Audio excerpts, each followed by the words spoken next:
sobre as origens do preconceito. Você aí que está me vendo ou ouvindo, já parou para pensar sobre as origens do preconceito? Será que ele tem uma função ou algum motivo de ser? Tempo para reflexão. Começando pelo começo. Etimologicamente falando, a palavra preconceito por si já revela muito de si. Ela é constituída por dois componentes: o pré, que significa algo como vir antes, e o conceito, ou aquilo que se compreende em respeito de algo, segundo o dicionário. De certo modo, podemos dizer que a palavra preconceito é uma conceituação que vem antes. Mas antes do quê? Antes de conhecer ou de se chegar às vias de fato. Eu gosto muito de procurar respostas do entendimento das características humanas em nosso processo evolutivo. E, meus amigos, a biologia é algo incrível. E por mais que o preconceito seja muito mal visto nos dias atuais, ele tem ou teve o seu valor. Como assim? Na verdade, o preconceito pode ser visto como uma ferramenta humana que visa prever o que poderá acontecer com base em experiências passadas. Por exemplo, imagine que você, ser humano nômade e peladão na selva, foi picado por uma cobra. Você passou muito mal, mas graças aos deuses da época você sobreviveu. Depois desse evento, você passou a odiar tudo que rasteja sem patas e parece ser geladinho, com aqueles olhos que o pavor não nos deixa nem descrever. E o pior, ou melhor, você não só passou a odiar as cobras, como passou a matar desesperadamente todas, sem exceções. A isso chamamos de generalização. Guarda essa palavra. Como se não bastasse, seu ímpeto de sobrevivência lhe deu um novo propósito de vida. Você passou a difundir a informação de que todas as cobras eram venenosas e precisavam ser exterminadas.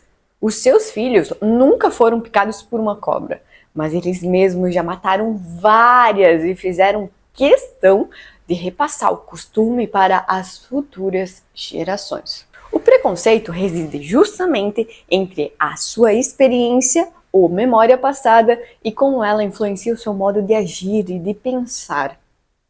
Olhando a fundo, de fato, ele tem o seu valor e pode mesmo nos poupar de enrascadas. Mas não, eu não vim aqui para defender o preconceito. O meu interesse por aqui é tentar fazer refletir sobre um modo mais equilibrado de utilizar essa ferramenta da natureza. Agora, apresentamos a outra face da moeda. O porém é que o ser humano é um animal social, inundado diariamente por uma complexa rede de conceitos pré-estabelecidos ou preconceitos em que absorvemos sem, na inúmera maioria das vezes, nos darmos conta da sua influência sobre os nossos pensamentos e principalmente sobre as nossas ações. Em outras palavras, isso significa dizer que podemos formular certas visões com base nas histórias que nos contaram, de coisas que ouvimos ou vemos, sem nos dar conta de que aquilo é apenas algo que aconteceu com alguém ou alguma coisa e não deveria ser aplicado a todo o contexto parecido sem, é claro, um olhar consciente. Caso contrário, ele poderá prejudicar em muito a nossa convivência e a ferramenta da natureza se torna uma grande cilada. Aplicando em um contexto atual, digamos que você assiste um noticiário diariamente e eu nem preciso descrever o quanto só tem tragédia naquele negócio, não é mesmo? Na segunda, você viu uma reportagem que uma pessoa de cor laranja foi presa por tráfico de drogas.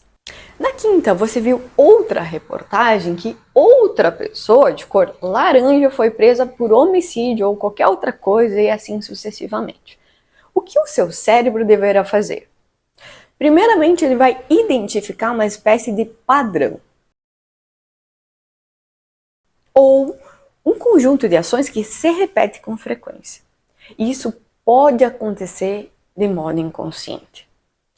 Ou seja, com base na sua experiência no noticiário, pessoas laranjas cometem crimes. Após identificado tal padrão, a tendência é a generalização. Ou seja, como pessoas que cometem crime de alguma forma são uma ameaça à nossa vida, e pessoas laranjas cometem crimes, é interessante para a nossa sobrevivência que construamos uma narrativa que busque se afastar dessa ameaça. O que a gente costuma fazer? Obviamente, também de forma inconsciente. Generalizamos, ou seja, evitamos nos relacionar com pessoas laranjas e muitas vezes as difamamos sem as conhecer, adotando como base as associações inconscientes que criamos. Eu sei que isso parece um baita de um exagero, mas acontece e muito sem um olhar consciente. Como se não bastasse, há um outro fator ainda mais agravante, ou seja, não nos damos bem com o desconhecido. O nosso cérebro ele gosta de sentir que está no controle da situação. Isso significa que ele vai se sentir mais confortável com aquilo que a gente já conhece, pois conseguimos identificar os padrões e prever o que poderá acontecer, diminuindo, portanto, a chance de ameaças. É por essas que religiões diferentes, pessoas diferentes, opções sexuais diferentes, escolhas políticas diferentes, ou seja lá o que for diferente de nós, ou da nossa costumeira visão de mundo, também nos causará desconforto. E poderá até mesmo ser vista pelo seu cérebro como uma ameaça. E de fato, essas eleições são a prova que essa teoria parece mesmo funcionar. Então, se o preconceito parece até mesmo ser algo, digamos, natural, como seria possível extingui-lo? Eis o ponto X da questão. A gente não precisa acabar com ele. Até porque eu não sei exatamente se isso seria possível. Bom, pelo menos a curto prazo. E aqui vai uma dica valiosíssima. Toda vez que você não conseguir acabar com alguma coisa, tente fazer um esforcinho para aceitar e olhar de uma perspectiva diferente. Bem, isso significa dizer que você pode perceber o preconceito como uma estratégia da natureza que tem ou teve o seu valor em nosso processo evolutivo. Com isso, não iremos negar as informações que a nossa própria experiência está nos transmitindo, mas sim lançar um olhar consciente sobre elas que compreende os seus motivos de ser e utilizá-las com sabedoria. O preconceito pode evitar que você se meta em enrascadas, como também pode tornar a sua convivência um caos, repleto de comentários maldosos e injustos, originários de uma narrativa que criamos para fundamentar o nosso lado instintivo. Antes mesmo de pensar e agir com base nele, depois do que compreendemos por aqui, você pode desenvolver um olhar consciente sobre os seus pensamentos e, quando algum comentário maldoso, geralmente relacionado a algo novo ou diferente de nossos costumes surgir, pesque ele e se questione se você não está empregando o preconceito de uma maneira equivocada e até mesmo machucando ou ferindo alguém com isso, de forma descaradamente injusta, ou seja, sem realmente conhecer. Agora vem a parte difícil, que pode ser resumida como a busca pelo equilíbrio. Isso significa dizer que você não vai sair por aí confiando em todo mundo e nem mesmo vai ignorar o seu lado mais instintivo. Há situações de grandes ameaças que precisaremos pensar pouco e fazer mesmo o que o nosso corpo está mandando. Mas elas são raras e infinitamente desproporcionais à forma como utilizamos o preconceito em nosso dia a dia. Portanto, aos poucos, vá encontrando oportunidades de dar uma chance para entender as pessoas outras culturas, escolhas e tudo mais que parecer diferente da sua visão de mundo. Eu preciso te avisar que, em função desse exercício, poderemos nos machucar de vez em quando. Poderemos até mesmo validar nossa experiência passada e ouvir da nossa própria cabeça. Viu só? Eu te avisei para não confiar nele. Mas em troca de algumas ciladas, acumulamos aprendizado. Potencializaremos o nosso autoconhecimento em busca de um exercício constante de equilíbrio entre o nosso lado instintivo e o nosso lado racional. A parte nobre de tudo isso é que minimizamos o impacto negativo que uma forma preconceituosa de agir tem sobre os outros. Ampliamos a nossa visão de mundo, favorecendo a nossa criatividade. Passamos a nos sentir menos ameaçados e mais conectados.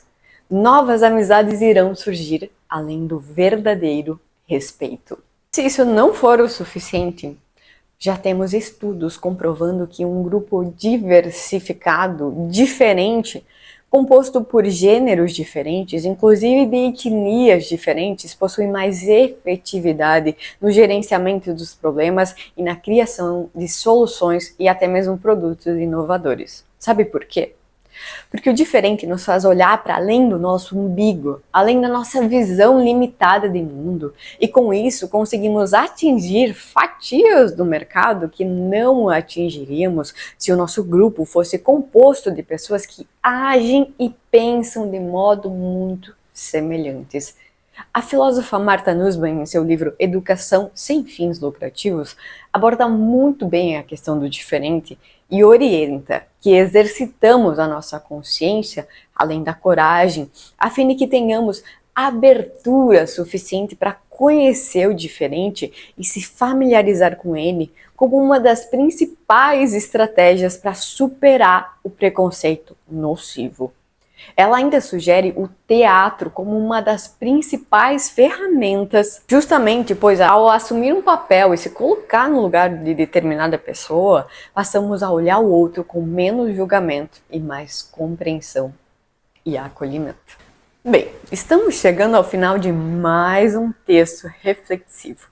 Eu espero muito que ele tenha lhe ajudado de alguma forma.